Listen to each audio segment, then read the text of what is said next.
Do you ever think you'd make it 75? Well, no, never did have time to think about that. Had to work all the time. I guess that's the reason why we made it that far. Yeah.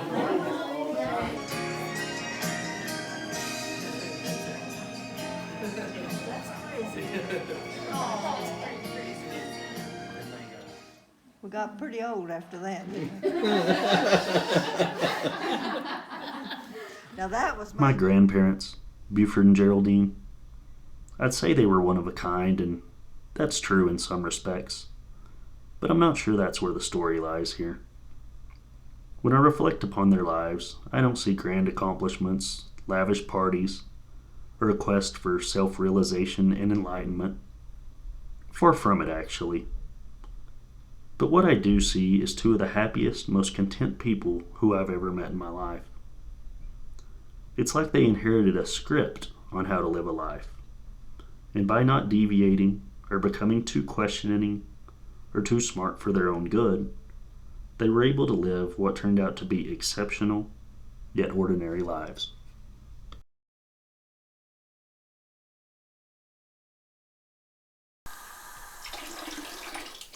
You remember what you said to me when I first mentioned doing a movie on you? What did I say? You know, the first thing you said on the phone to me was, I don't know why anybody'd want to do a movie on us. That still goes. That still goes. Everybody else thinks it'd be good, but I don't know. I never ever thought about such stuff like that, you know? Like what?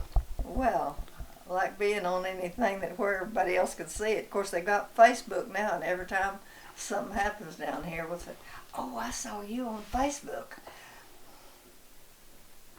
Think you'll ever get a Facebook? No. I wouldn't know how to work it anyway.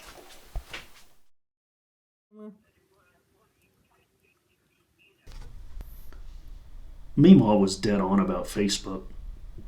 We got them an iPad at some point, but fortunately, and by the grace of God perhaps, the fancy touchscreen technology provided by Apple was unable to penetrate their minds. I think about this a lot, actually. What would it be like to grow up in a world where your immediate life was all that mattered? A world where you weren't constantly bombarded with messages about how you should seek more from life? Where you didn't know your neighbor's most extreme political thoughts? And where an opportunity to display your virtue required substantially more effort than making a few clicks on a screen? Well, I'm glad you're feeling better. I sure am. Love you. Be good. Okay. We'll see you later. Bye-bye. I was talking to Claire Joe. She said tell you hi. Oh, nice. What do you got here?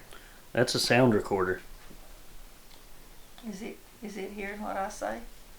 If it is, I better shut up. Yeah, it's recording everything. It's recording what you say. Now, Claire Joe said, oh, I'd like to see that when he gets that done. I said, you might not want to see it. I told her about Buford having his mouth wide open sleeping, and you got it.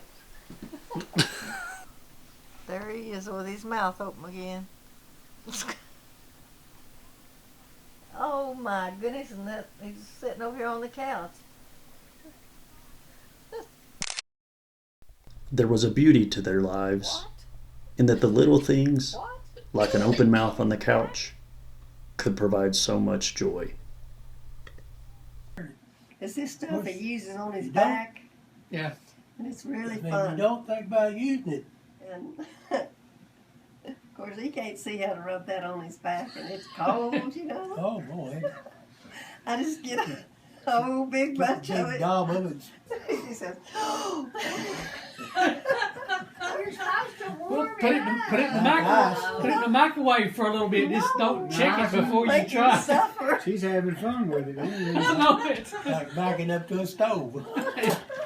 Make him suffer. Oh, It's funny. what's that thing there? Recording you. Me? Yeah. It'll be something. Have a movie of us. It boggled their minds that anyone would find what they were doing interesting enough for filming. And in the culture of look at me in which we currently inhabit, I found this perspective quite refreshing.